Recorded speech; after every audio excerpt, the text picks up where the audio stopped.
I need to mention this straight away because it's going to be so hard to describe everything that I want to talk about, all the sniping techniques, all the shot types, all the different class setups. It's going to be so hard to describe all of that if I don't mention this first thing here. So, do snipers have aim assist on this game? And I want to say yes and no. Car 98K and the Springfield on the M1903, I think it's called, they don't have aim assist. On just the raw snipers themselves, they don't have aim assist. The Lee Enfield and the Carabin, the raw snipers, they have aim assist. But if you put them on the Mountain Division, they all lose their aim assist. If they had it, they lose it. If they didn't have it, they don't have it anymore, unless you hold your breath with the Mountain Division, and then you have some slight aim assist. So now we got that out of the way, let's talk about the shot types that you're going to be using on this game. So the main four that you've got on this game are quick scoping, drag scoping, no scoping, and hard scoping. So quick scoping is basically where you're scoping in, and as you scope hits the screen, you're going to click shoot. You don't want much time down in the scope. You don't want to like movie scope or anything. Quick scoping or pop shotting is where you scope, hits the screen, and as it hits the screen, you click shoot. Next, we have hard scoping, which is basically staying down in your sights for as long as you can, or staying down in your scope for as long as you can to make sure you get that one kill. These are like important kills or hard shots to hit. You want to make sure you hard scope just to make sure you get that kill. Next, you've got no scoping, which is basically just what it is. It's no scoping. You're going to hip fire. These are going to be like panic shots, reaction shots. You might be going for a cross map no scope or a trick shot, but that's the only time you want to use it, is to get something fancy or to hit a reaction shot. And the final one I want to mention at the end is drag scoping, because it's so hard in this game without aim assist to kind of lock onto someone, because there's no help there. There's no slowing down of the scope. If you don't know what aim assist did, that's what it does. If you see with a regular weapon or a regular gun, aim over someone, you'll see it slows down like a tiny bit. And with sniping, that was very helpful on previous games, but on the last few, it's been very inconsistent of whether it's actually been in the game or not. Drag scoping on this game is going to be so difficult to nail down every single time, so you don't really want to do it that much. I still can't drag scope that well. It's so hard for me to whip my scope across because there's nothing slowing it down. You have to do all that with your thumb while you're focusing on the kill, while you're moving. Like, I mean, it's tough. So I recommend centering, and centering is basically, like I said, where you get the enemy in the middle of your crosshairs before you're scoping in.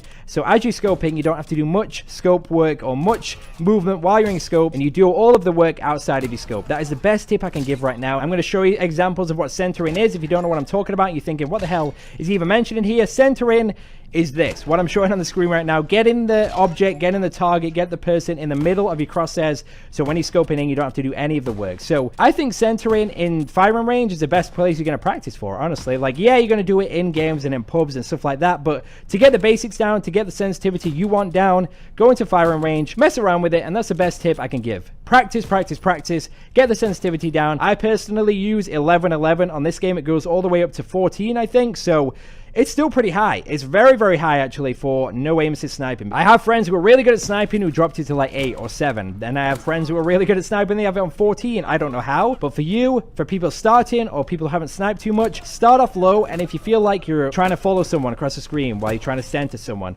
and you're way behind them, or you're way too fast. If you're way too fast and you can't control where the person is, bring the sensitivity down. If you're following them and you're just not sticking with them, bring it back up. So there's got to be sensitivity that works for you. It's going to be different for everyone. Fast enough to turn around and kill someone, to have a fast reaction time, but slow enough so when you're in your scope, you're not over dragging, you're not overcompensating for what you have to do outside of scope. But basically, in a nutshell, the key to sniping is to use all of those different shot types in different situations. Sometimes you need to quick scope. Sometimes you may have to drag scope. If you're whipping your shot around the corner, sometimes you may need to slow it down and hard scope someone. They might be across the map. You might be struggling to hit them. Sometimes you got to do that, and obviously the no scope is there for a quick panic shot, but don't focus on one of those. Focus on them all. Jump shots and drop shots, we're going to get into that as well. All these shot types count.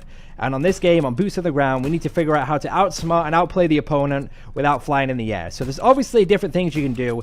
And started off with shot types. So what's weird about this game in terms of sniping is the bullet always goes straight if you scoped in. You could be falling, you could be running, you could be crouching, you could be whatever. Every time you move and you scope in and you shoot, the bullet is always going straight, which is so weird on this game. It stays straight. It stays perfectly straight whatever you're doing. So I'm so happy the bullet goes straight when you jump shotting, because it's such a great counter to someone else who's jump shotting or someone who's drop shotting. But I'm really not a fan of, even if you just walk in straight and you scoped in while you're walking, that bullet goes straight. That has not been in any COD, I don't think. Maybe BO2, but it's just bad. It just looks bad. It's unpredictable. Even though the shot's going straight every time, you're still moving. It's still going to be a hard shot. It's still going to be a challenge. It looks bad in terms of gameplay. Make sure you move, stand still, take your shot on the guy, move again, stand still, take your shot. That is the best way to get rhythm, to get flow, and it's the best way to be consistent. Because you're using a one-shot sniper, yeah, that sounds overpowered, but if you're missing a shot, you're dead. You know, you're dead. So you're going to make sure that when you do get in those gunfights, you do get in those intense situations,